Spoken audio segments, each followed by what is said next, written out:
Hi guys, and welcome to Ace Media Presents Introducing, a show where we bring to you some of the diaspora's most creative and influential people. Today I have with me the crew of the feature film Jilted and Bamboozled.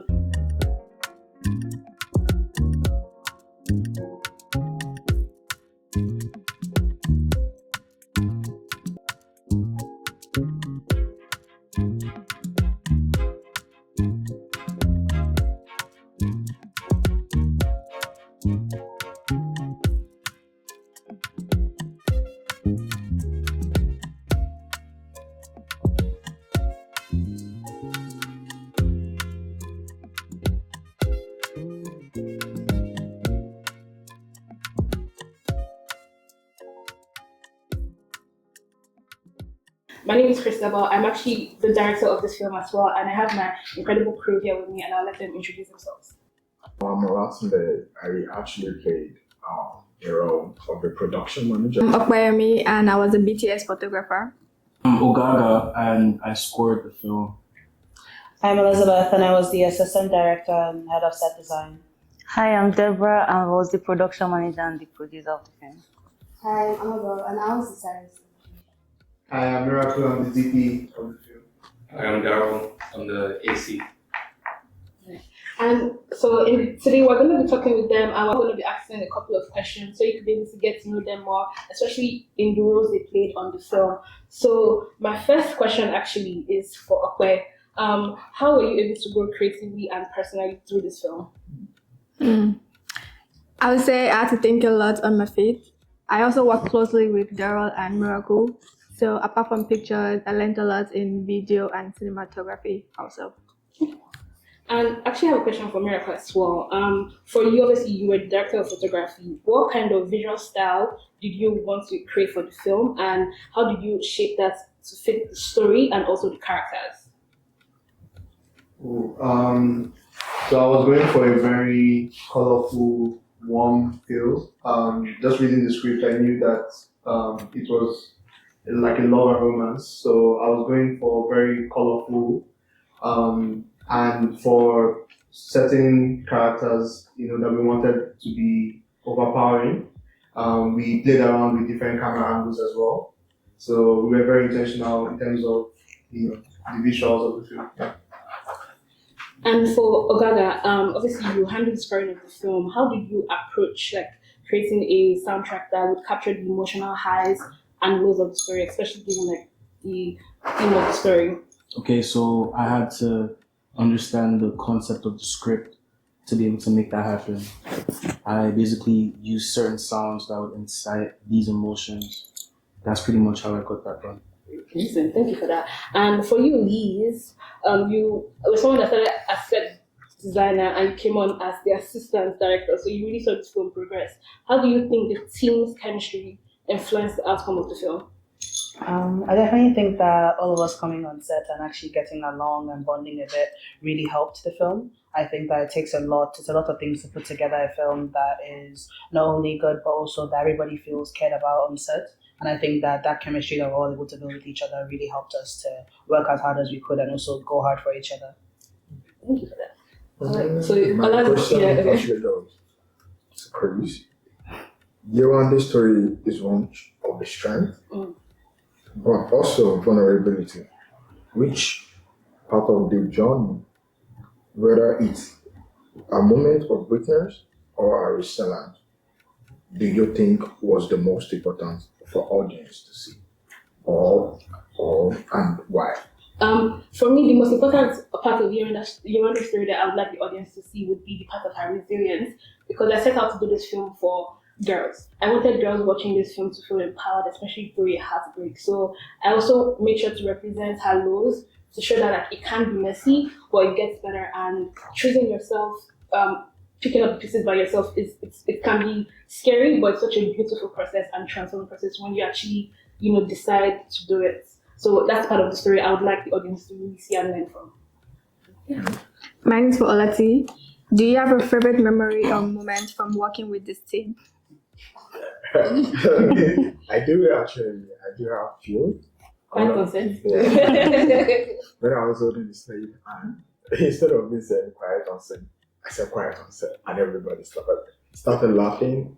And secondly, I think it was when I came and I saw the phone thing. I was like, man, that's really crazy. But actually, picking up to what he said about like the team and just coming in and learning something. That's another thing I wanted to highlight about this wonderful crew here. Someone like Liz came on as a set designer. She transformed to assistant director. Went on to even do makeup, fixing like beards in like in real time. We had Amabel and Deborah doing multitask a lot. Deborah would stand in boss in so many positions. Even the camera crew sometimes would operate lights and things like that. Yeah. So I really wanted to highlight that about this thing. There are people that would go through the challenges with you, and like I like how they're able to like rebirth themselves through the process. My question is for Olati. What's something surprising you learned while working on the set? I mean, I would say unity, like we're all united and we work as one, and that's a big thing to me. And I really appreciate that. My question is for Amabel. What was your creative approach to defining each character's look, and what influences did you draw on? Because like I had to sit down with Christopher, like pre-production, to like make a lookbook for it. So I think just like her explaining to me like what she wanted to see helps me like pick out, oh, I think this should be this way. Because like pre-production, we planned for Andrea Yewande to like transform the way she dresses, even if production we didn't necessarily execute it the best way. But I think it was a great learning process for me, because this was my first time doing it. So, yeah. My question is for Chrissy. As the producer, writer, and director, how did you balance these roles, and what was your favorite part of each? I really enjoyed the entire process, but I definitely really enjoyed pre-production a lot. What I came to learn was that producing can be stressful, but it was a process that transformed me personally. But I would definitely do it over and over again. But I enjoyed all three steps, like all three roles and all of the process. And my second question is for Miracle. Can you talk about a specific shot or sequence you are especially proud of, and what went into capturing it? Wow. I'll say there was a scene where we were recreating the nightclub. That was literally like thought on the spot of how we wanted the camera movements to look. And all I can say is that when you watch it, you'll be proud of us basically. But that's my best scene so far. Yeah. I was shocked. Okay. Mine is for Daryl. What technical challenges did you face, and how did you collaborate with the director and cinematographer to achieve the final look? In terms of technical problems, I feel like there were a couple.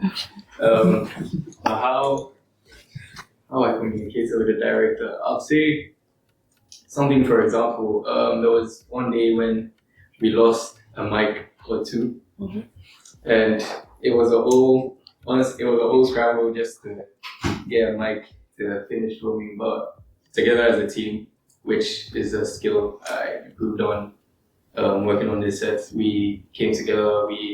Especially Liz played a big role in problem solving throughout this movie. And in the end, we have audio for you guys to listen to. My question is for Debbie. What's something about the organization of this project that stands out to you?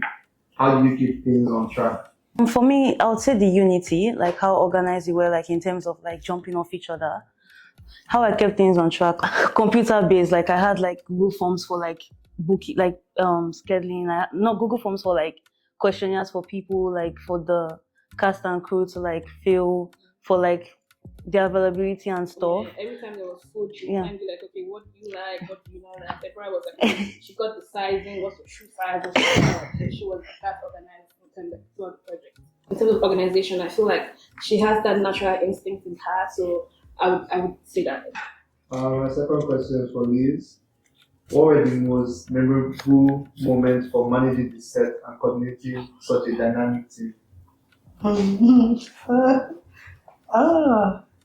Lots of memorable moments. Just give me one. You was like, which one? There was a day. Let me know what it is. Go on. Like when we picked up the second time to like try and get everything going and finish the scene we hadn't finished yet. And upon arriving on the set, I think we realized that there was no sound. And so it was just like, well, nothing can be shot and we already are like extremely late for time. So it just became something where we all had to like kind of come together, like what are the things we can shoot that don't deserve sound, things that, how do we get a mic, where do we get a mic from? It's a random Saturday, like we're not the like equipment experts, like if it's not already here, who's going to do that, how do we get that sorted? But we ended up getting it. I always know about Long and McQuaid, they're very good, they're all around Toronto, all around the GTA. So we ended up having to go get it. We shot a few things in the meanwhile that didn't require audio. It was just like, okay, being able to organize and fix that, because that was a huge panic that actually really did slow us down, and we were worried that already in such a short time we're losing so much time. But I think that day we ended up just, getting everything together from then on and moved really fast. It was beautiful to see. And I also just want to commend Liz again. Like I'm very empowered by, or I'm inspired by the women that really took charge in this project. Liz was like Miracle, or Dara said, she has an amazing talent in problem solving. It's the ability to, like, when we get on set, like we've already arrived, like what do we do? Like the ability to just find a way to move forward. Like I cannot take that away from this crew. Like they're just like, they made those moments like what's pushing through. All right. My question is for Debbie. What do you think makes this crew unique? And how do you think this relationship contributed to the final film? I would say the ability to work together. We're able to jump off each other. Like if stylist needed something, like Liz is jumping in. If I needed something, somebody is jumping in. Like it's the ability to work together, which is rare because not every like shooting will you see people collaborating that much. It did contribute a lot. Like I said, with Unity, like things were able to go smoothly. Like even though there were like issues and along the way, like the fact that we're able to jump off each other and help each other, like that was like a key thing in helping. So that's one thing I would say. And just sorry to piggyback off what she said, I think the teams, like this film is really a collaborative project. Like you just see like how everyone was able to make the film look even better. So like one thing, sorry, I can't take away from the school, and I appreciate so much is how they support, especially being like producer, director, and writer. I thought that I was playing a lot of roles in my head, and a lot of the time that we're just flying like autopilot. So to have people that were able to still keep me in check, keep me grounded, and still help me when problems arise, it meant a lot to me. And so we're about to wrap up. I wanted to add a good something so much. Yeah, like go really far, goes really well. I feel like we all kind of deserve that in a sense, where it's like a lot of effort was put into it, a lot of hard work. I feel like it's also really important for me as a person, like when it comes to like films that highlight Black people, highlight Black realities, highlight the fact that, it's not gonna be the same random like Hollywood blockbuster. Like I want more things that are more diverse, that speak to the experience of being a Black woman, dating, being alive, being in Toronto. I feel it's very important. So for me, that also stands out a lot for me, where a cast that's majorly Black, a storyline that's majorly Black, also Nigerian, is going to be put out there for people to consume, to see, to delve into the world. I think it's really important. Yeah. For me personally, award shows like nominations, like beyond YouTube, Prime, Netflix, cinemas, like it's a Headies, Emmys, Grammys, Oscars, all of them. Like it's a movie that we're not going to go deep into it in this interview, but like it's a movie that even hits close to home as well.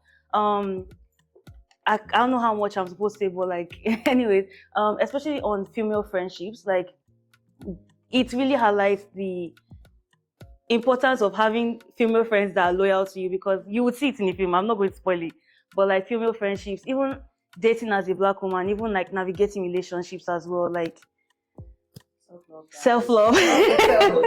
Self-love. But it's going places like film festivals, like top of the top. Big people are going to be like, Chrissy T and your crew, can you come and do Hollywood for us, please? So for me, like I would actually appreciate everyone. Everybody really tried their own best. Kudos to our director Chrissy. So she actually did a good.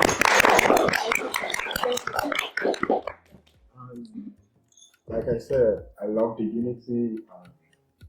I pray like we go more like globally, like Amen. You gain the fame and everything. And I pray that we do more shows. Amen. Amen. Turn up. Turn up, please. It's for anybody. Any race. It's open to everybody. Please come on. Come on. It is a global story. Tell your friends of your friends. Global issues. Anyone and everyone can relate to the story, any age, any race. What's most important for me is that I hope this film can have the impact that I set out to create, and also for this crew, because this film is really an evidence of all their sacrifices. So I really hope for, like everyone said about nominations, especially to recognize the contribution these people sitting here put into this film. So those are my hopes. Other than that, it was so nice working with you guys. Like, I really do want to use Avenue to say thank you. Like you guys came through for me with like I didn't imagine. So I really say thank you. I thank you for your creativity, your time, your patience. There were very tough moments and you guys pushed through with me.